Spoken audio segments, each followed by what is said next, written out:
Hey guys, this is John McNamara, host of Runnin' Vegas. We're talking local sports, business, real estate with my co-host today, Mr. Rodrigo, always happy to be here. Thanks for being on, man. And we got a special guest today, Mr. Andrew Devitt, owner of Sports Social. Thanks for being on, Andrew. Thanks for having me, guys. Yeah, we're excited to have you on. So, Andrew, tell us about you. Where you're from? How'd you start your company? Born and raised in Las Vegas. Grew up here. Went to Durango. Was a skateboarder growing up, and I got a job tutoring kids with autism in high school, and enjoyed it, but didn't really love teaching the things that I was teaching as a tutor. But I love skateboarding, as I said, and just kind of slowly over time put those two things together. The thing I was passionate about, skateboarding, and helping kids, and not doing the traditional stuff, and that grew over time to create the business that I have today. Nice. Awesome. I could see you being a skateboarder. Oh, yeah, for sure. You got that vibe. For sure. And Not so much anymore. And shout out to Durango High School, huh? I mean, to be honest, I actually graduated from adult ed, so I didn't even graduate from Durango. I can't give them credit. Never mind. Forget the shout out. Forget the Shout out, it's As gone you can away. see, I hated traditional school, But Yeah, it seems like you didn't like the traditional format of teaching the kids and guiding them, so you kind of made your own thing, huh? yeah, for myself and for them. Yeah, totally. That's fantastic, yeah. Awesome.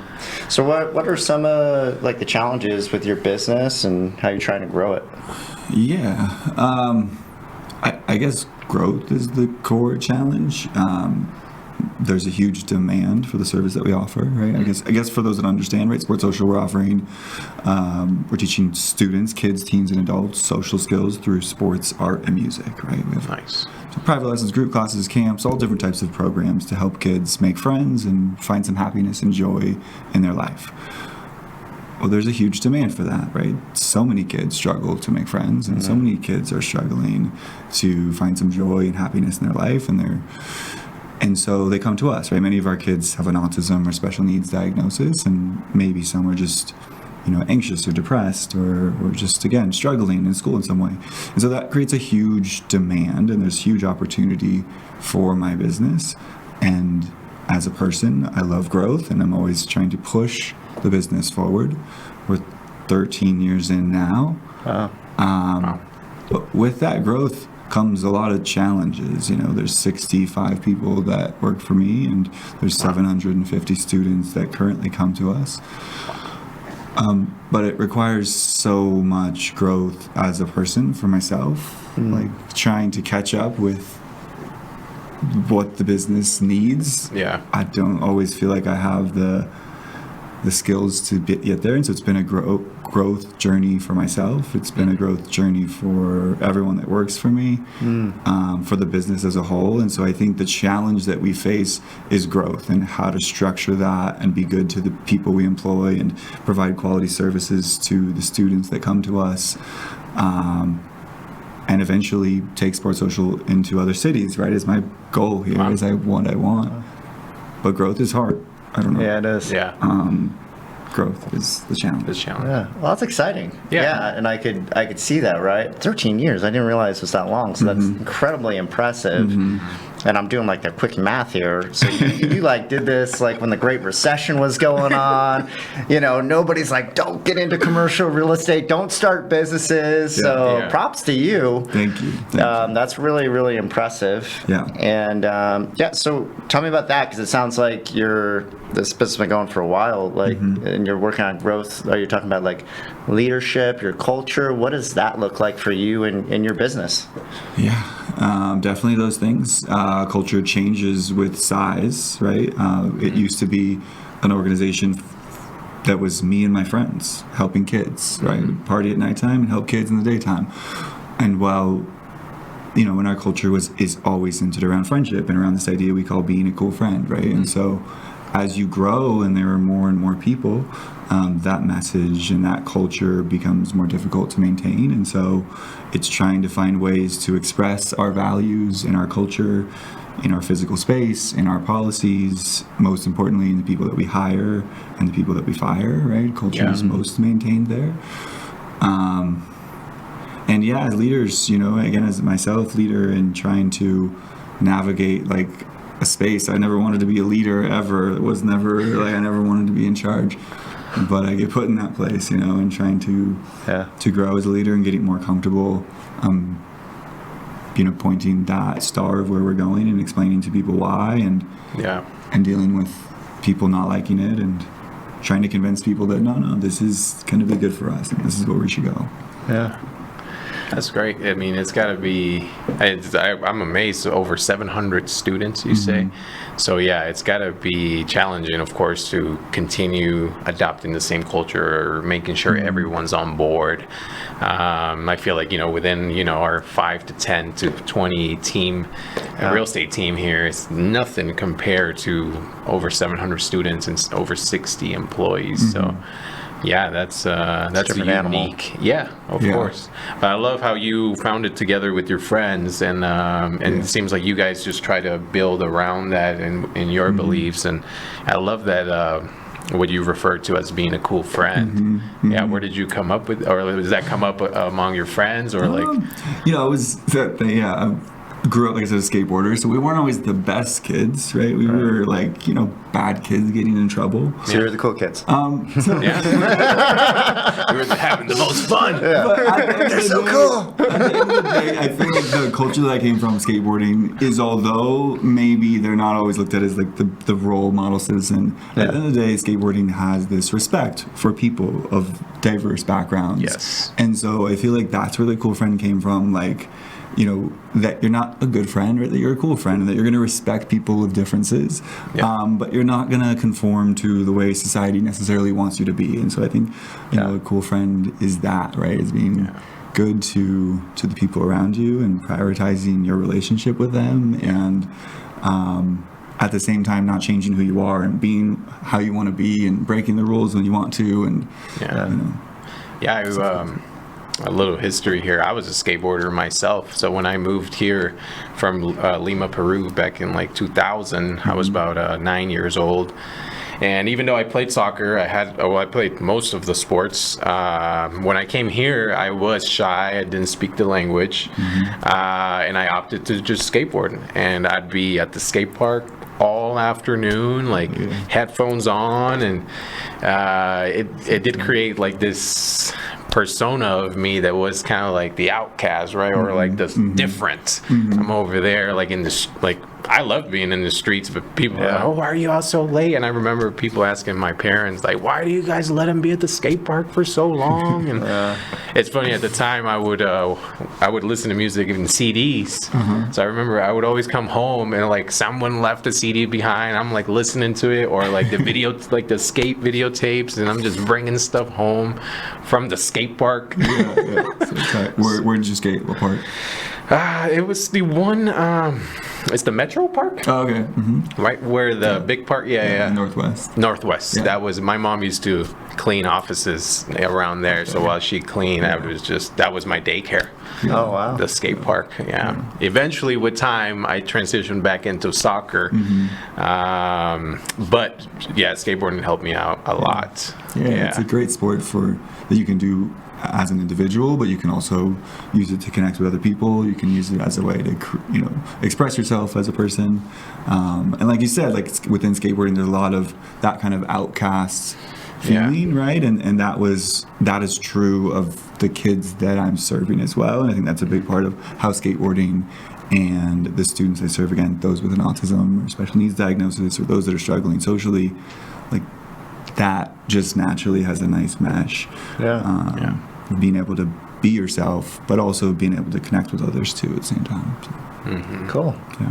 So what is exactly the Cool Friend curriculum? What does that entail for somebody who'd be interested So in your services? Yeah. So being a cool friend, right, is about happiness and friendship and making that a priority and a reality in your life, right? Yeah. And finding ways to achieve that, right?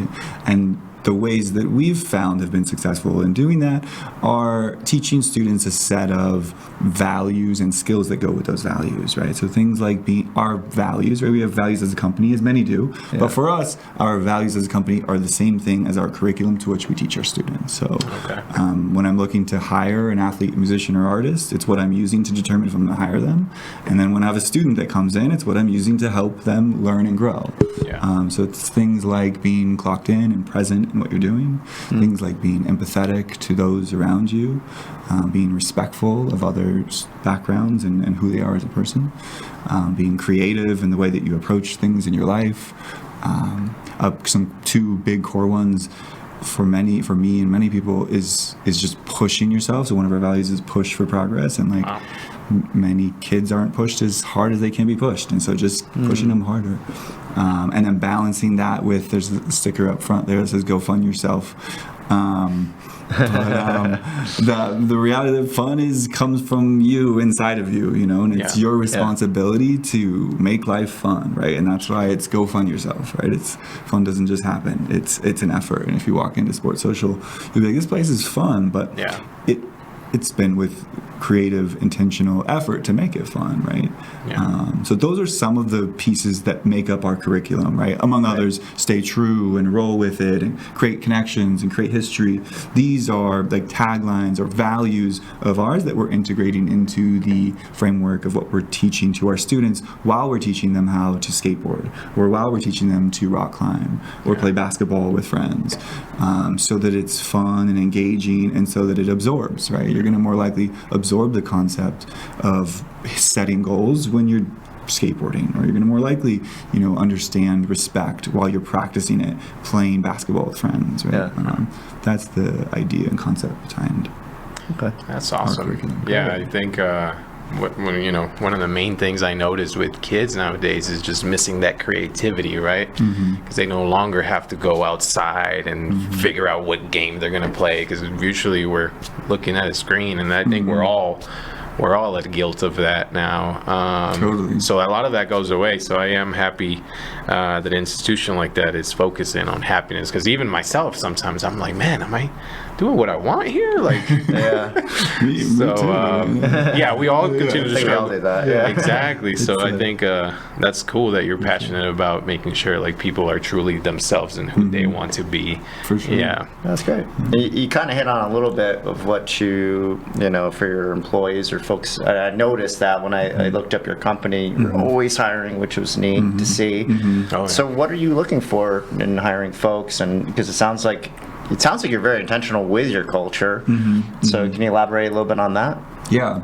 I give the short answer is I'm looking for just some sort of little sparkle or shine, like that person has a unique thing that is hard to describe, right? But if I try to describe what it is, it's basically that they align with the concept of being a cool friend, that I see that they are that in some way, right? That they demonstrate our values. I ask every person, like, what are your core values, right? Tell me a little bit about what's important to you and how you make decisions in your life and how you navigate left and right. So bottom line, I'm looking for people that align with our values, but people that have that it thing, right? That it's hard to describe, right? They're cool, they're weird, they're different, they're an athlete, a musician, an artist. And they're okay with all of that. Like, exactly, that's the best thing about it, right? Like, that's awesome. And I have visited, your spot before. It is like, I tell everyone, I describe it like a fantasy factory. If anybody's ever seen like Rob Dyrdek's Fantasy Factory, that's a good way to explain it. I appreciate that. I don't know if it's quite there, but oh no, I could see myself spending like a whole day there. Skate park, basketball. You have like music rooms, creative spaces. It's a big space. So I'm very happy for that. Yeah, because I was into one of the events. I was there. That you had the skateboard competition. Yeah, so that was really fun. Yeah. Look forward. Is there any other events coming up like that? Anything big? We love doing events. They take a lot of resources and time and money, but they're a great way to, bring community around our company. We don't have anything coming up, but hopefully maybe a skateboarding competition soon. Okay, We'll cool. see. That's usually core. Awesome. Yeah. So, I mean, you have a lot of kids. So I imagine you have a lot of parents too that you got to deal with. Which one is? let me I guess the more difficult is going to be the parents, but I don't know. Which one is best? Let me rephrase that question. Which one is best? They're all kids, great. or they're all cool. Yeah, there's kids, there's parents, and then there's staff, right? The three kind of different, players in the game. It can be challenging, right? I mean, our students are coming to us because they have real difficulties in their lives, right? They're not outside playing with friends, or they're not, they don't have hobbies and things that they enjoy to do, right? They're stuck in their room, lonely and isolated. And we're their opportunity to be different, right? We're their opportunity to see a different side of life. And so I am not a parent myself. I can only empathize and try to respect the place that they come from. Yeah. But understandably, they are, going through it themselves too, right? Their child is struggling, and so they're just trying to get the best for them.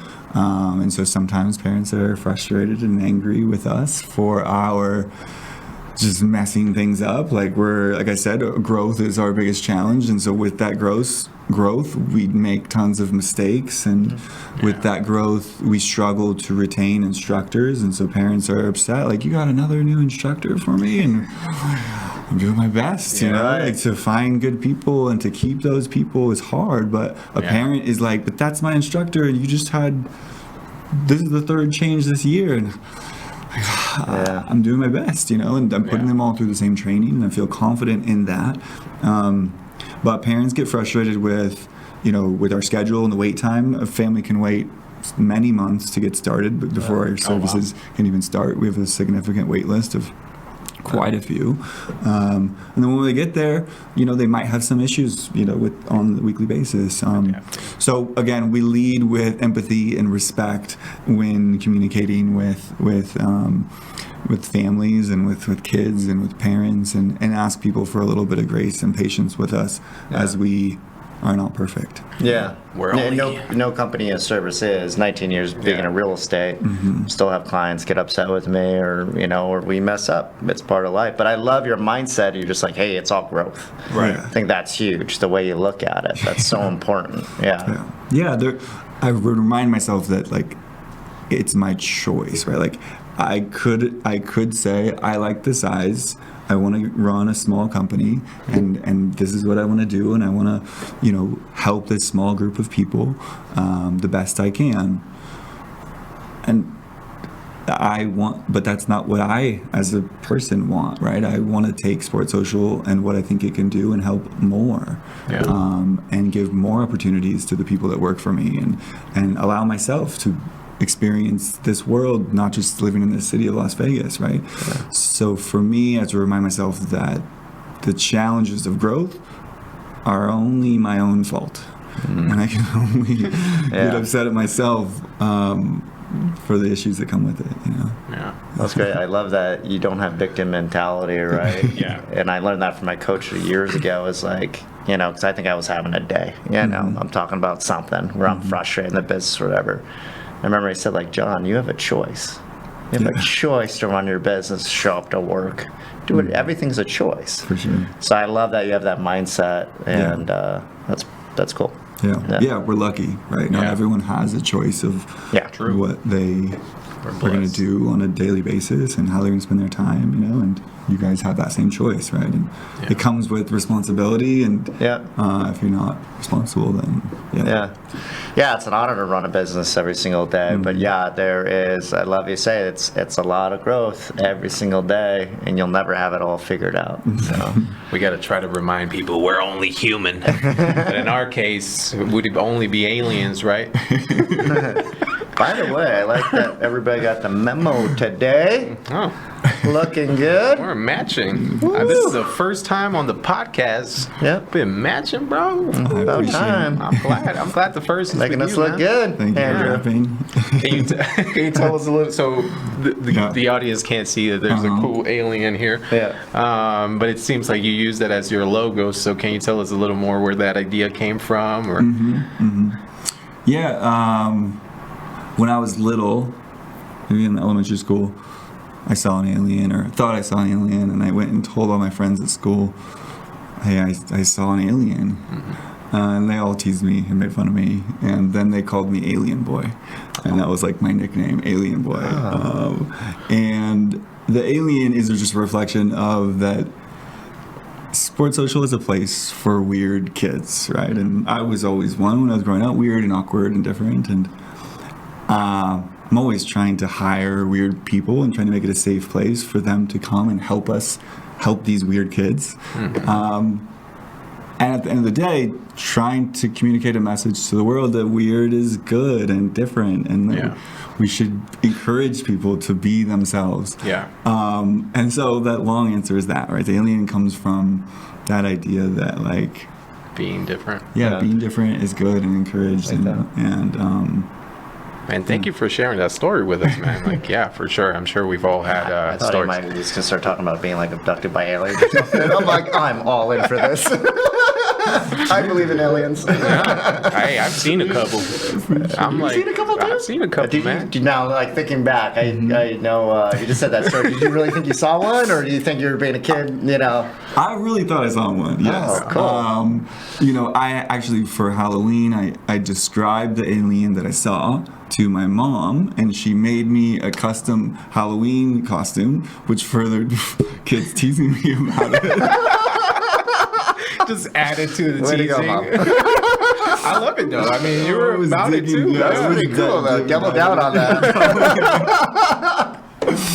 So, it was like I had a cape and I had purple eyes, and it wasn't like I forgot all the details, but it didn't look like a traditional alien. It was like in my friend's garage in the attic, I remember, and I don't know if I did or didn't, but it just went pointed back to that, like, I relate to the kids that we serve in that way of feeling different, and it signified something that I want to, try to, because sometimes, like, who are we to say, like, you didn't see an alien, aliens don't exist? Like, I still believe in Santa Claus. Like, I make my list every year. I believe you do. I legit, dear Santa, like, hey, I got copies. Cold this year. But who is anyone to tell us what to believe or not? So I love that aspect. Like, I feel like with today's society, that goes away very fast, right? Because we try to keep up with the values and norms and following the rules, and a lot of the time that goes away. So that's a good environment for sure. It's cool that you created another safe space, because I know when I was growing up, like, that was not, there's less of that. So you're a leader in this department for sure, making it more safe space for kids and helping the public understand it better, through information and people, when I was growing up, it was probably bare minimum information on all that stuff. So it's really neat. Yeah, I mean, like you said, like, we all want to be happy and we all want friends. Like, we all recognize that's an important thing as adults. But there's not necessarily like a place where for kids to learn that growing up, right? There's like school and there's traditional therapies and there's all of these things, but like somehow we miss like a place for them to learn how to make friends and to learn how to be happy. And so those things are important, right? School is important, and these other therapies and things are important. There also just needs to be this other focus, right? and it happens to be the things that I like doing and want to focus on, and I hate school and doing those other things. So Yeah. I think it worked out well for me. I'm lucky. That's good. Yeah, social skills are huge. There's so many different skills they should be teaching in education, and it's just, unfortunately, our school systems have just never made those shifts. You know, that's why we see a lot of folks learning on YouTube and all this other stuff. And it's created businesses like yours because you saw a window for that. So it's very impressive. Yeah. So besides the business, what else are you passionate about? What do you do for fun when you're not working? Tell us a little bit more about that. Most of my life is working. As I'm sure you guys probably know. Sounds like my life. And I'm most passionate about working, like, as you know, the difference between like on the business versus like in the business. Like in the business day to day is exhausting, but working on the business and like creating new things and how can we evolve it and grow it, and those things are fun and passionate about. Yeah. There's a difference between that and like day to day. Right. I am passionate about my friends and my family and spending time with them and traveling with them and spending time with my girlfriend. And I love, like, so I grew up skateboarding. My friends make fun of me. Nowadays, I rarely skateboard, and instead now I'm doing Pilates and yoga and running and they're just I don't know anybody else who does confused. That's weird. Lame. No, just kidding. We've all done class together. And For sure. attended many yoga on the lawns, and that's fantastic. It is, it's funny to explain it. I don't even care anymore. I'm like, I'm doing Pilates. I'm sorry. Pilates is so hard. It's like the it's hardest so class, you know? But if they called it like tactical stretching or something, then it would be cooler. I'll be there. But it's tough. But it's I like the classes too, because you got to show up at a certain amount of time. It's for 45, 60 minutes, gets the blood going. It's something different because I did weights my whole life growing up. I grew up being like a jock. I would hang out with all the skateboarders, but I really enjoy it too. So I get it. Yeah. It just for me, like, again, I like growth, and I'm sure you guys do too. And like Pilates is something that you can never feel like you outgrown. Have like outgrown it or mastered it. No matter what, you show up and you feel like you're gonna die. Every time. Like, and it's a heated Pilates class. It's heated Pilates, and like if you're increasing your weights or you're trying to go faster with your cardio, like it's just you never feel. And so I like that feeling. Same thing with like running or these other things, that there's no cap. It's fun to just try different things and mix it up, right? Challenge yourself. I agree. Yeah, you're a big community person. I can tell you care a lot about your family and friends. I do got to give you a shout out because I believe you were the one. We do the charity, the Catholic Church charity. Oh, yeah. Yes. And I believe you were the one that introduced us to it, and probably one of the best things of the quarter, however often we do it. I look forward to that all the time. So very happy. And I'm so excited you guys went. She said she loves you guys. Oh yeah, we love her. I was actually there this morning. Oh, really? Yeah. Every time we're there, they're like, "How's Andrew? Where's Andrew?" I We're here barely too. go.